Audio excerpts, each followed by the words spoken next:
ഇന്നിപ്പോ സോഷ്യൽ മീഡിയയിൽ ചർച്ചയായിക്കൊണ്ടിരിക്കുന്ന വിഷയമാണ് ഒരു ഉസ്താദിന്റെ മരണം, ആത്മഹത്യ എന്നുള്ളത്. ആ ഉസ്താദ് ആരാണെന്നും ഉസ്താദിന്റെ ഡീറ്റെയിൽ എന്താണെന്നൊന്നും ഞാനിപ്പോൾ ഇതിലൊന്നും പറയുന്നില്ല. നമ്മളൊക്കെയും അറിഞ്ഞവരായിരിക്കും, കണ്ടവരായിരിക്കും, വിഷയങ്ങളൊക്കെ മനസ്സിലാക്കിയവരായിരിക്കും. ഇതിലൂടെ ഒന്ന് രണ്ട് കാര്യങ്ങൾ സൂചിപ്പിക്കാനും ഓർമ്മപ്പെടുത്താനും മാത്രമാണ് ഞാനിപ്പോൾ വന്നിട്ടുള്ളത്. ഞാൻ വന്നുള്ള കാര്യം ഞാൻ അതിലേക്ക് തന്നെ കിടക്കാം. ആ ഉസ്താദ് മരിച്ചു കഴിഞ്ഞു. ഇനി ഉസ്താദിന്റെ നന്മയും തിന്മയും അളക്കുന്നതും മറ്റുള്ള കാര്യങ്ങളൊക്കെയും നമ്മളെല്ലാം അള്ളാഹു ആയിട്ടുള്ള, പടച്ചവനായിട്ടുള്ള, ഇലാഹായിട്ടുള്ളതാണ് ആ കാര്യം.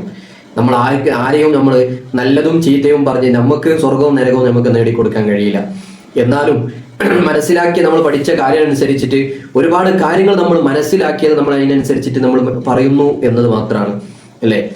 ഏതൊരു കാര്യം പറയട്ടെ, ഒരൊറ്റ കാര്യം, ഉസ്താദാവട്ടെ, ആരാവട്ടെ, ഏത് വിഷയമാവട്ടെ, ആത്മഹത്യ എന്ന് പറയുന്നത് ഒന്നിനും പരിഹാരം അല്ല. ആത്മഹത്യ ചെയ്തതുകൊണ്ട് എല്ലാത്തിനും പരിഹാരം കിട്ടി എന്ന് പറഞ്ഞ് ഇവിടെ നിന്ന് രക്ഷപ്പെട്ടു പോകാൻ ആർക്കും കഴിയില്ല. അതിനൊന്നും പരിഹാരമല്ല. ആത്മഹത്യ ചെയ്തതിലൂടെ ഉണ്ടാകുന്നത് ബാക്കിയുള്ള കുടുംബക്കാർക്കും അതുപോലെ തന്നെ ചെലവ് കൊടുക്കേണ്ട ആളുകളൊക്കെയും പല ആളുകളും ഒരാളെ കാരണത്തോളം വിഷമിച്ച് പോകേണ്ട ഒരു അവസ്ഥയായിരിക്കും. എന്നാലും ഇത് ജീവനെടുക്കാനുള്ള ഒരു സാഹചര്യം വരെ എത്തിയത് മാനസികമായും അത്രയും തളർന്നുണ്ടാവും, അതേപോലെ തന്നെ അത്രയും വേദന അനുഭവിച്ചിട്ടുണ്ടാകും. ഏതായാലും നമ്മളിവിടെ ചർച്ച എന്ന് പറയുന്നത്, ഞാൻ പറഞ്ഞു വരുന്ന ഒന്ന് രണ്ട് കാര്യങ്ങൾ ഇതിലൂടെ ക്ലാരിറ്റി ചെയ്യാൻ, അതേപോലെ തന്നെ ഇതിലൂടെ മനസ്സിലാക്കേണ്ട കാര്യങ്ങൾ നമ്മൾ മനസ്സിലാക്കാൻ വേണ്ടി മാത്രം ഞാൻ ഈ ഒരു രൂപത്തിൽ റിയാക്ഷൻ ആയിട്ട് വന്നിട്ടുള്ളതാണ്. ഏതായാലും ചില ആളുകൾ ഇപ്പൊ ഇതിന്റെ വിഷയത്തിൽ ഒരുപാട് രൂപത്തിൽ എങ്ങനെയൊക്കെയോ ചർച്ചകളും അതുപോലെ തന്നെ കാര്യങ്ങളൊക്കെയും പറഞ്ഞു വരുന്നുണ്ട്. ഏത് കാര്യവും പറയട്ടെ, ആത്മഹത്യ എന്ന് പറയുമ്പോൾ, അല്ലെങ്കിൽ ഒരാൾ ജീവനൊടുക്കി എന്ന് പറയുമ്പോൾ, അത് ഉസ്താദായാൽ തന്നെ അങ്ങനെ, അല്ലെങ്കിൽ മറ്റൊരാൾക്ക് നിയമം, അങ്ങനെയൊന്നുമില്ല. എല്ലാവരും ഒരുപോലെ തന്നെയാണ്. പിന്നെ മാനസികമായിട്ട് തളർന്നാൽ എല്ലാവരുടെയും അവസ്ഥ അങ്ങനെ തന്നെയായിരിക്കും. ഇതിലൂടെ ഞാൻ പറയാൻ ഉദ്ദേശിക്കുന്ന കാര്യം, അതിലൂടെ നമുക്ക് മനസ്സിലായ കാര്യം, ആ ഉസ്താദ് ഒരുപാട് ലോണ് എടുത്ത് ബുദ്ധിമുട്ട്, വിഷമിച്ച്, ടെൻഷനായിട്ട് അതിന്റെ കാര്യത്തിലായിരിക്കും ഇങ്ങനെ ഇതാക്കിയത് എന്നാണ് ഇപ്പൊ അറിഞ്ഞിരിക്കുന്ന വിഷയം. ഈ ലോണ് എന്ന് പറയുന്ന കാര്യം വളരെ അപകടകരമായ കാര്യമാണ്. നമ്മളിപ്പോൾ എല്ലാ ആളുകൾക്കും ഉള്ള കാര്യമാണ്. എല്ലാത്തിനും തൊട്ടനും പിടിച്ചതിന് നമ്മളൊക്കെയും ലോൺ എടുക്കുന്ന ഒരവസ്ഥ. വീട് നിർമ്മിക്കാൻ, കല്യാണം കഴിക്കാൻ, അതേപോലെ തന്നെ വേറെ എന്തെങ്കിലും പരിപാടി നടത്താൻ, അങ്ങനെ തുടങ്ങി എന്തൊക്കെ കാര്യങ്ങളുണ്ട്. നാലാള് കാണുന്ന രൂപത്തിൽ വലിയ 4 ദിവസത്തെ ജീവിതത്തിന് വലിയ രൂപത്തിൽ ആർഭാടമാക്കാൻ വേണ്ടിയിട്ട് പലരും പല രൂപത്തിൽ ലോണുകൾ എടുക്കുകയാണ്. നമ്മൾ പലരുടെയും വിഷയം, ആരുടെയൊക്കെയും വാക്കുകൾ കേട്ടിട്ടാണ് എടുക്കുന്നത്. അതാണ് വിഷയമുള്ളത്. നമ്മളെ അതിലേക്ക് പ്രോത്സാഹിപ്പിക്കാനും അതേപോലെ തന്നെ പറഞ്ഞു തരാനൊക്കെ ഒരുപാട് ആളുകൾ ഉണ്ടാവും. പക്ഷേ ബുദ്ധിമുട്ട് വന്ന് കുടുങ്ങിയാൽ രക്ഷപ്പെടുത്താൻ ആരും കൂടെ ഉണ്ടാവില്ല. പറയുന്നത് കേൾക്കുമ്പോൾ ആ ഉസ്താദിന്റെ വോയിസുകളൊക്കെ നിങ്ങൾ കേട്ടതായിരിക്കും. ഞാൻ ആ വോയിസുകളോ അല്ലെങ്കിൽ വേറൊന്നോ ഞാനൊന്നും ഇതിൽ റിയാക്ഷൻ ചെയ്തില്ല. ഞാൻ വിഷയങ്ങൾ പറയുന്നേ ഉള്ളൂ. നമ്മളൊക്കെയും കേട്ടതായിരിക്കും. അദ്ദേഹം ചില ആളുകൾ അതിലേക്കുള്ള ഒരു മറുപടി, അതേപോലെ തന്നെ കമന്റുകളൊക്കെയും കണ്ടു. ഈ 6 ലക്ഷം ലോണിനൊക്കെയും ഇങ്ങനെ ജീവനെടുക്കാൻ അദ്ദേഹത്തിന് അത് താങ്ങാവുന്നതിനും അപ്പുറമായിരിക്കും.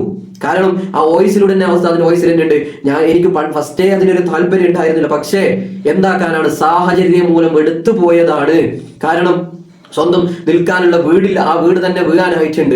അതേപോലെ തന്നെ വേറെ രൂപത്തിൽ ഒരു വരുമാനവും ഇല്ല. അദ്ദേഹത്തിന്റെ വിഷമിക്കുന്ന ഒരു വാർത്ത എന്ന് പറയുമ്പോൾ അദ്ദേഹം പറയുന്ന, അദ്ദേഹത്തിന്റെ വരുമാനം പറയുന്നത് 11,000 രൂപ മാത്രമാണ് സാലറി ഉള്ളത്. നമ്മളൊന്ന് ചിന്തിച്ചു നോക്കൂ, എങ്ങനെയായിരിക്കും ഒരു 11,000 10,000 സാലറി ഉള്ള ആളുകൾ ജീവിതം മുന്നോട്ട് കൊണ്ടുപോകുക? അത് ആ ഉസ്താദ് എന്ന് മാത്രമല്ല, പലരും ആ രൂപത്തിൽ വിഷം അനുഭവിക്കുന്നവരാണ്. എങ്ങനെയായിരിക്കും ജീവിതം മുന്നോട്ട് കൊണ്ടുപോകുക? എത്ര ചെലവുകളുണ്ട്. പക്ഷെ നമ്മൾ പറയുമ്പോൾ ഈസിയായി പറഞ്ഞു തീർക്കുന്ന കാര്യമാണ്, ഉസ്താദ്മാർക്കെല്ലാം എന്താണ്, ബറക്കത്തുണ്ട് എന്ന് പറഞ്ഞിട്ടാണ്. മറ്റുള്ള ഇതിനേക്കാളും ഡബിളായിട്ട്, അതേപോലെ തന്നെ ട്രിബിളായിട്ട് നല്ല രൂപത്തിൽ വരുമാനമുള്ള ആളുകൾക്ക് തന്നെ ഒരു മാസം അങ്ങോട്ടും ഇങ്ങോട്ടും കൂട്ടിമുട്ടിക്കാൻ പെടുന്ന ആളുകളാണുള്ളത്. എന്നാലും പറയും, ഉസ്താദെ എവിടെ എത്തുന്നില്ല, ഒന്നുമില്ല എന്നാ പറയുന്നത്. നമ്മൾ ചിന്തിച്ചു നോക്കിയിട്ടുണ്ടോ എത്ര രൂപത്തിലാണ് വീട്ടിൽ ചെലവുണ്ടാവുക? എല്ലാ രൂപത്തിലും ആ ചെലവുകളൊക്കെയും ഈ ഉസ്താദുമാരുടെയും വീട്ടിൽ ഉണ്ടാവൂലേ?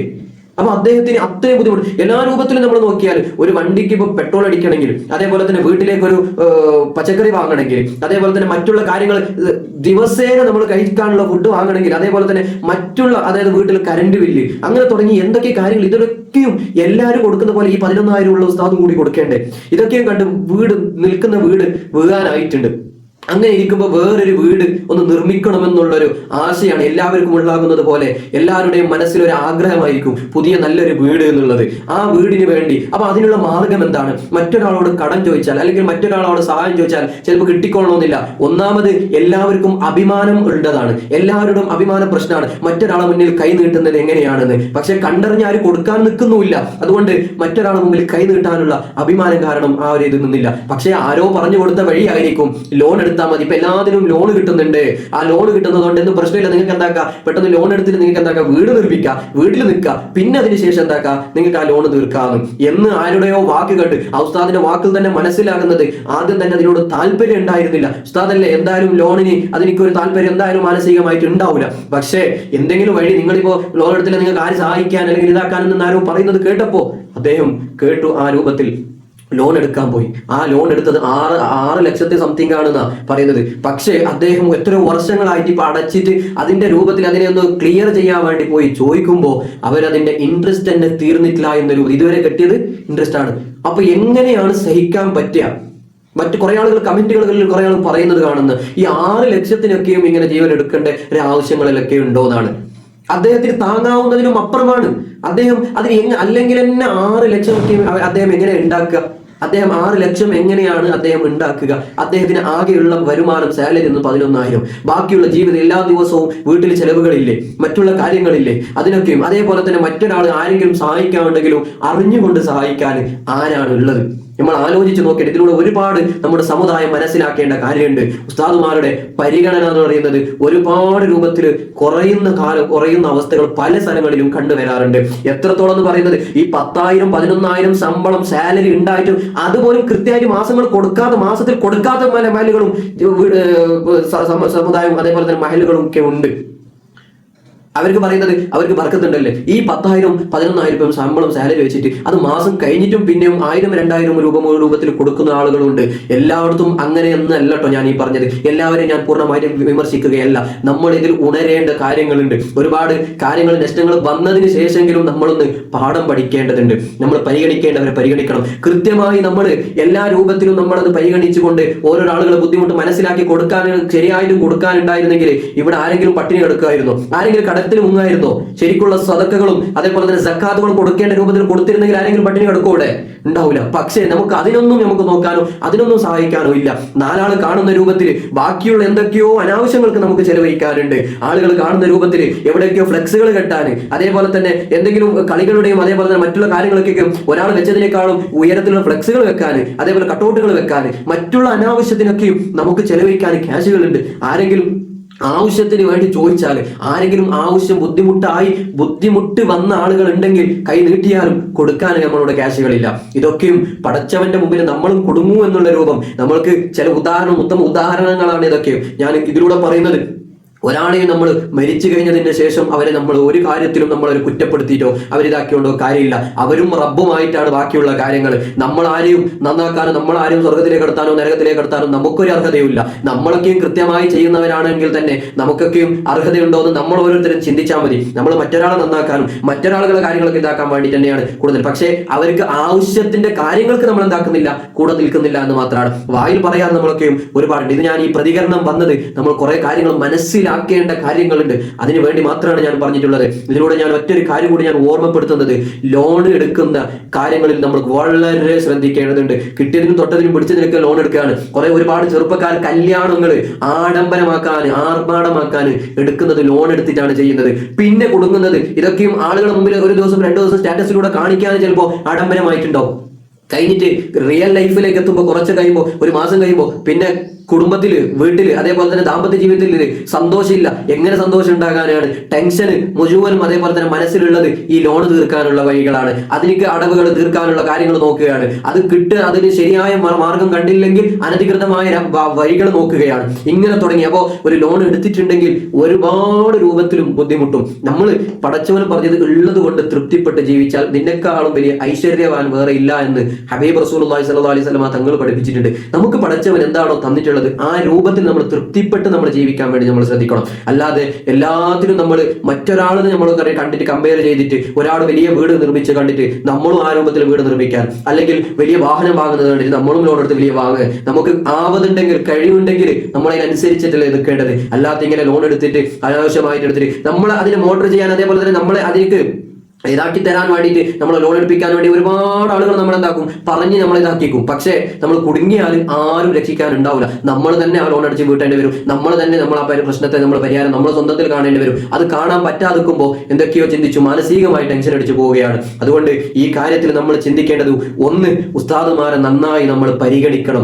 അവർക്ക് സാലറികളൊക്കെ നമ്മൾ കൂട്ടി കൊടുക്കണം. ഒരു 11,000 സാലറി എന്ന് പറയുമ്പോൾ ഒരു ദിവസത്തെ ശമ്പളം എത്രയാണെന്ന് നമ്മൾ ചിന്തിച്ചു നോക്കും. നമ്മുടെ ഭാവി, നമ്മുടെ മക്കളെ വളർച്ചയ്ക്ക് വേണ്ടിയിട്ട്, മക്കളെ ഉയർച്ചയ്ക്ക് വേണ്ടിയിട്ട് നമ്മളൊക്കെയും മദ്രസയിലേക്ക് അയക്കുമ്പോൾ, പഠിപ്പിക്കാൻ വേണ്ടി നമ്മളെ ഉസ്താദുമാരുടെ അടുത്തേക്ക് അയക്കുമ്പോൾ, നമ്മളെ മക്കളൊക്കെയും വളർന്നു വരുമ്പോൾ ആ കൊടുക്കുന്ന നമ്മളെ ഉസ്താദിന് കൊടുക്കുന്ന സാലറി നമ്മൾ ചിന്തിച്ചാൽ, അല്ലെങ്കിൽ അവരെ നമ്മൾ പരിഗണിക്കുന്നത് നോക്കിയാൽ വളരെ വിഷമമാണ്. പക്ഷേ മാനസികമായിട്ട് ഒരുപാട് ടെൻഷനുകളും ബുദ്ധിമുട്ടുകളും ഉണ്ടാവും. പക്ഷേ അഭിമാന പ്രശ്നം കാരണം ആരും തുറന്നു പറയുന്നില്ല എന്നേ ഉള്ളൂ. എല്ലാവരും ഓരോരോ ആളുകൾക്ക് വ്യത്യസ്തമായ രൂപത്തിലുള്ള ഓരോ വിഷമങ്ങളാണ്. അതുകൊണ്ട് നല്ല രൂപത്തിൽ ഉസ്താദുമാരെ നമ്മൾ പരിഗണിക്കാനും സാലറിയൊക്കെ കൊടുത്തു നന്നായി കൊടുത്തും, അതേപോലെ തന്നെ നമ്മൾ മറ്റുള്ള ഒരുപാട് കാര്യങ്ങൾക്ക് അനാവശ്യമായി ചെലവഴിക്കുന്നുണ്ടെങ്കിൽ അതൊക്കെയും നമ്മൾ ആവശ്യമുള്ള ആളുകൾ, അത്യാവശ്യമുള്ള ആളുകൾ അറിഞ്ഞ് തേടിപ്പിടിച്ച് നമ്മൾ അതിന് കൊടുക്കുക. എന്നാൽ നമ്മുടെ റിസ്ക്കിൽ വിശാലത ഉണ്ടാവും. അതേപോലെ തന്നെ നമ്മുടെ സമ്പത്തിൽ ബർക്കത്തുണ്ടാവും. കാരണം ആവശ്യത്തിനും അത്യാവശ്യത്തിനും ആർക്കെങ്കിലും കൊടുത്ത് സഹായിച്ചാൽ, അല്ലാതെ അനധികൃത വെറുതെ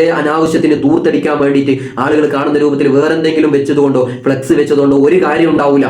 അതുകൊണ്ട് ആർക്കും ഗുണം ഉണ്ടാവില്ല, എല്ലാവർക്കും നഷ്ടമാണ്. നമ്മളെ സ്വന്തം നമ്മുടെ അധ്വാനവും, അതേപോലെ തന്നെ നമ്മുടെ വിയർപ്പ് നമ്മൾ ഉണ്ടാക്കിയ നമ്മുടെ ക്യാഷും, അതേപോലെ തന്നെ നമ്മുടെ സമ്പത്തും നഷ്ടമാണ്. അതേപോലെ തന്നെ ആർക്കും ഒരു ഗുണമില്ലാത്ത രൂപത്തിലായിരിക്കും. പക്ഷെ ഗുണമുള്ള രൂപത്തിലാണെങ്കിൽ മറ്റൊരാളത് കിട്ടണമെങ്കിൽ നമ്മൾ അവരെ അറിഞ്ഞ് നമ്മൾ സഹായിക്കുക.